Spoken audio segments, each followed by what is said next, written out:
Hi there folks, welcome to another clip here at my YouTube channel. Before we get started with chart technical analysis and some fundamentals, I would simply like to draw your attention once again to that channel. Feel free to subscribe. It's very easy to just have a click at the red button here at the YouTube platform and you'll be a member for it. Thank you very much. Ahead.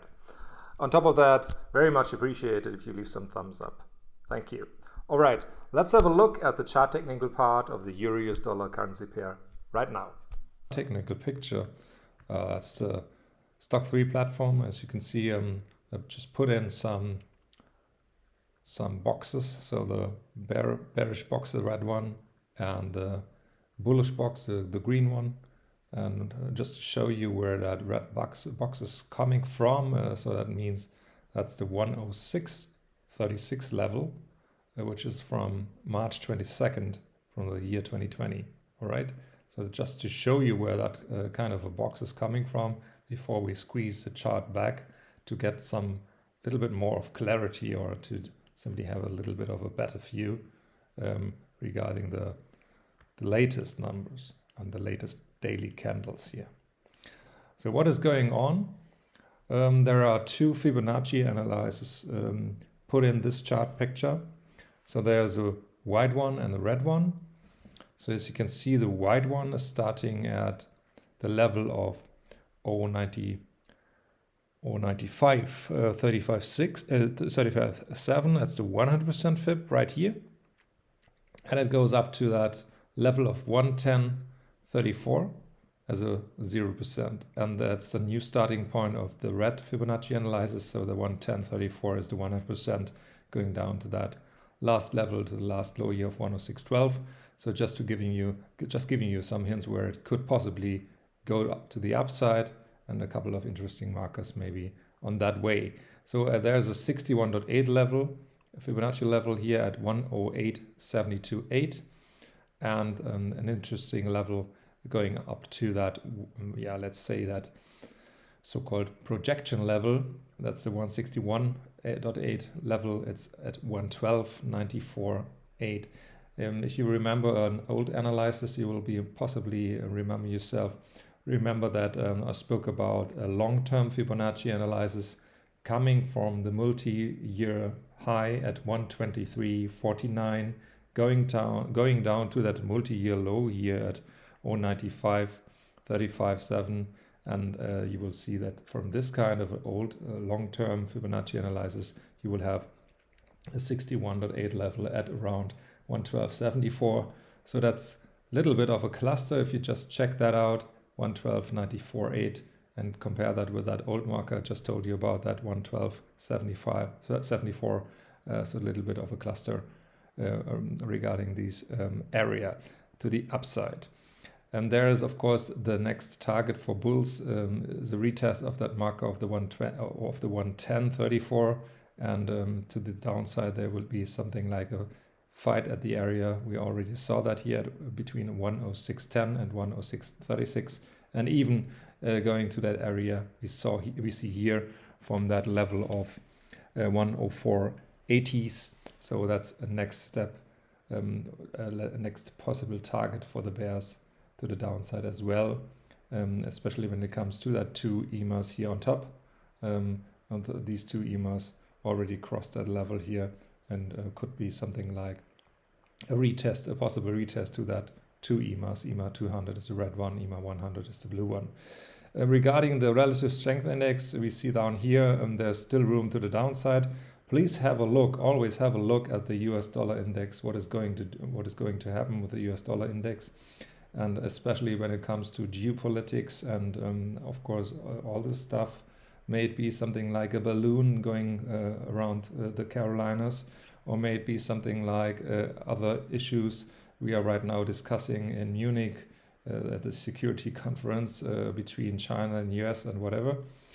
So there's a lot of geopolitical stuff, and you don't see that in the chart, and you don't see the rates and the rate differentials and the melting rate differentials in the chart. So we'll have a look at a couple of other fundamentals right now in the next part. Thank you for your time. All right, let's have a look at some fundamentals. When it comes to trading May it be something like an approach like day trading, swing trading, or even position trading.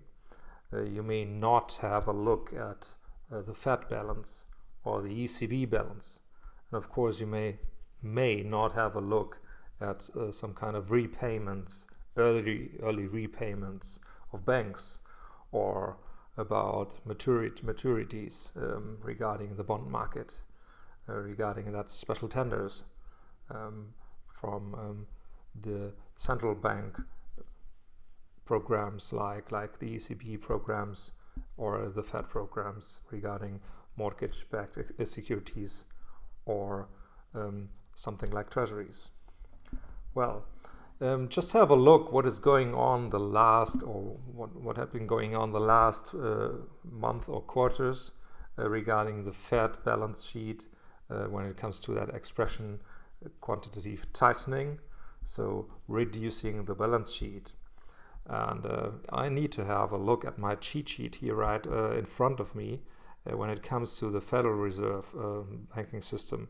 So there was something around April 22, the balance sheet size was around 8.965 trillion US dollars. And it came down, so that's the point of February 16, it came down to 8.384 trillion dollars. So that's not a big step, you may think, but it is some kind of a hard work for them. So bringing it down from 8.965 trillion to 8.384 trillion. Just compare that now to the ECB balance sheet history. So we had a top here at the European Central Bank in the Eurozone, 8.8 trillion euros. That was the biggest size of the ECB balance sheet. So that came down February 14, so that's a quite new number. It came down to 7.872. So how was that possible? Because they did not even start doing that with APP programs, reducing bond market sizes from, or for example, letting some bonds just simply run out and don't roll into the next ones. So they simply did not do that yet. They will do that in March and will keep on doing so until the rest of the year 23. But how is that possible? Well, there was a big repayment from the European banks, because there was a program that's called TLTRO, so Targeted Long-Term Refinancing Operations. So that was a tender number 3. And European banks paid back early. And that was something like quite an amount of money, so that came down significantly. The balance sheet size shrinked a lot, and this is something, of course, on top of that, helping the euro system to have something like progress in getting down that huge amount in the balance sheet. And they will do so in 23. By keeping on doing that, like the LTROs, of course, talking about maturities that will run out, or possible, in addition, they might have some additional repayments from European banks as well. So if you just have something like a forecast about that, you might be ending up something around 6.4 trillion euros at the end of the year 23 from the ECB balance sheet. That is still a lot, and it's still regarding something around 50% of the GDP of the Eurozone. So the balance sheet size in ratio to the GDP of the Eurozone is still at 50%. If we just end up in 23, it's still way above the Fed. But it's way down than everybody expected, or a lot of market participants expected. So this might be something put in addition when it comes to get something like a view, a global view, and the whole view, besides the chart technical analysis and a couple of fundamentals and a couple of other technicals and sentiment stuff. Just put that in addition from the perspectives and to compare the both balance sheets of the both most important central banks. Okay, that's it for now. First of all, I wish you a perfect start into the new week, loads of pips, and as always, a happy trading week, and don't forget to leave some thumbs up. Very much appreciated. Thank you very much for your time, and see you next time. Bye bye.